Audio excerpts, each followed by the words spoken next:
What's going on, my Flappy family? It's your boy Izzy. Welcome if you're new. Satou Sabally just came out in this interview and stated that they got a proposal about the CBA, and it was a slap in the face. Yo, we are about to get into it, but before we do that, y'all make sure y'all hit a thumbs up for your boy if you like the content. Don't forget to subscribe to the channel. We're trying to hit 30.2, so if you can help me out with that, I highly appreciate it. And don't forget to get in the comment section and let me know what y'all think about this.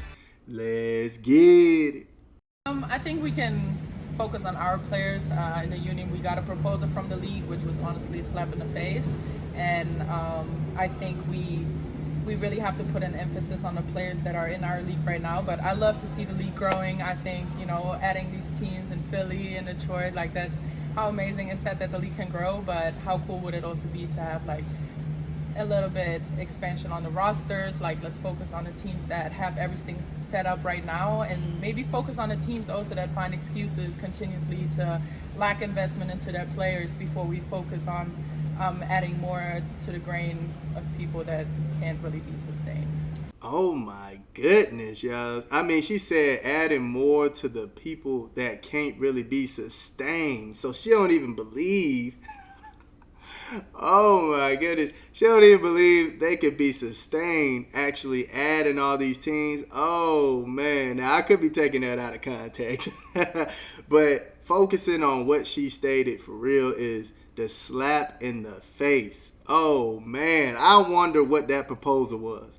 Now I do agree with what she's saying about having more roster spots, because if you get those newer players, the Deja Kellys, you know, those players that were released that were really good. They're really good.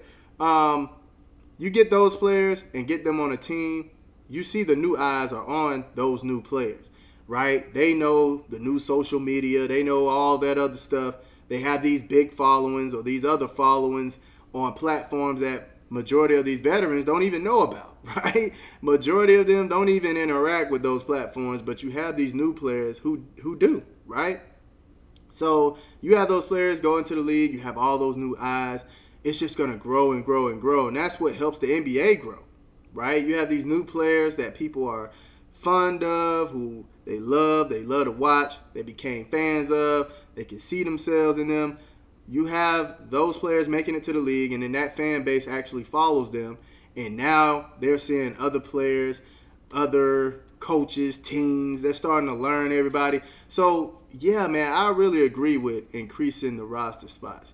You need them. We see the hardship contracts coming out. There's so many hardship contracts so far, man, it's ridiculous, all right? So you might as well find a way to increase that. I would have rather them do that than add other teams and still have 12 players on that roster, still making it tough for teams to make it 100% to the finish line all healthy. You know, at least find a way to add more players, man. Because you're adding players anyway with the hardship contracts. You're adding them anyway. So just find a way to actually keep these players on these rosters, stretch that roster out. But yeah, Satou is putting her foot on the commissioner's neck, putting her foot on the NBA commissioner's neck. I mean, she don't care, man. She is putting foot on neck, all right? Yo, man, I really want to know the proposal. Now, it is dope that they have the expansion continuing to, I think, like 2030. Man, I can't even believe I'm saying that. It don't even sound right coming off my tongue. But they have Philly, Detroit, and Cleveland. They have those other cities making teams. So it's going to be dope to see that. But, man, I believe, like Satou said, you need to fix the foundation before you start expanding on the building. Fix the foundation first, man. Because it doesn't make sense to add those other teams and then you're still struggling with the core identity of this organization. Like I stated before, when I went over the CBA and the revenue and profit situation, I feel like they're not going to get as much money as they're expecting to get. It just doesn't make sense that I heard some of them, not all of them, want to make around what the NBA players are making, but you're not even playing close to the amount of games that they're playing. I don't like starting right there. That's a huge problem, right? That's a huge problem right there. We can go deeper into it, but that's just one big problem on its own. Now, I do believe it's crazy. She believes it's a slap in the face, whatever the proposal was. That is crazy to say in the interview, but it's not surprising because I feel like they are asking for a whole lot, and they're only leaning on the Caitlyn numbers to actually say, hey, numbers don't lie, as we heard what Shanae said on First Take.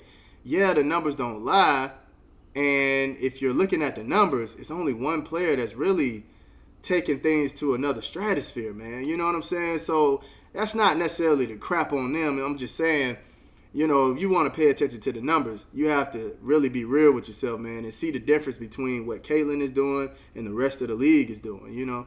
So, yeah, man, they're leaning on one thing, and that's, I don't know, it's not going to get it done, man. It's not going to get it done. I don't think it's going to give y'all what y'all are looking for. But let's see what people are thinking about this, man. What have she done to help the WNBA besides asking for more money? A player who spent half of last season injured. Oh, man. So it begins. Make some basketball worth paying for. Oh, boy. Here we go.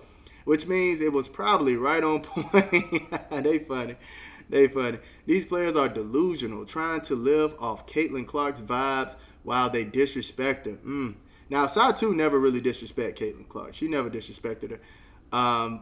But you do have some of the players who feel like they deserve more, and when they get to talking about numbers, they are talking about Caitlin Clark numbers. So, I mean, that's what I've been saying the whole time. Stop burning the bridge with Caitlin Clark. Y'all are trying to work together to make this league better. Here we go, man. Man, that is the 5th WNBA player to come out today and question Kathy's decision. Oh, man. League full of haters, and she wants to prioritize them first. Nah, we good. Players always need to do a little public politicking in these things because management generally is quiet. That's a fact too. Now we could clip for you lots of posts like this. You can say what you want about the WNBA, but Kathy and crew are not dumb. They may not treat CC the way she deserves, but they know exactly who is responsible for all the growth. Too bad that the players hate the person that could make it better. Oh well. Man, it's tough, man. It's really hard to watch them self-destruct, man. When I see certain things are being said about Caitlyn and certain things have been said about that fan base, even the voting seems a little biased. Like, when I see them do these things, man, it kills me, dog. I be like, man, y'all are really just going against the grain right now. Why? Stop hurting yourselves, man. I want these women to make as much money as possible. But the fact that y'all keep ruining this opportunity for yourselves, man, it kills me, man. Make a profit and stop hating on your money cow. The numbers just don't back up what they want, especially when the star is injured. Everyone's seen them numbers drop.